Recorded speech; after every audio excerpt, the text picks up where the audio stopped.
Hi, my name is Greg Palia. I'm with West Roofing Systems, and welcome to another edition of Whiteboard Roofing. Today I want to go over the 3 misconceptions of a spray foam roof.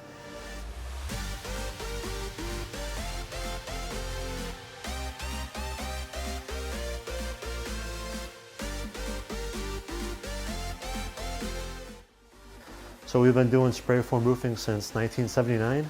We hear a lot of rumors and misconceptions out there, so I just wanted to tackle a few of them today.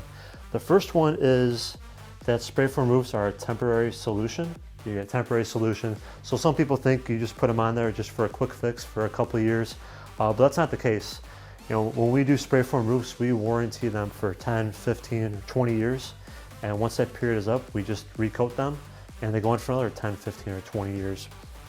Some examples, Playhouse Square we've done since 1972, I believe.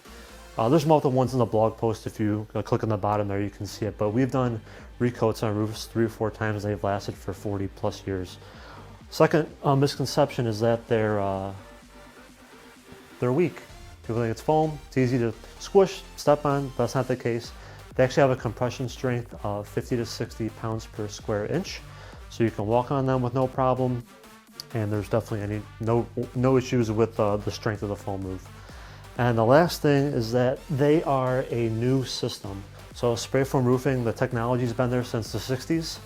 Another popular roofing system is a TPO roof, a single ply.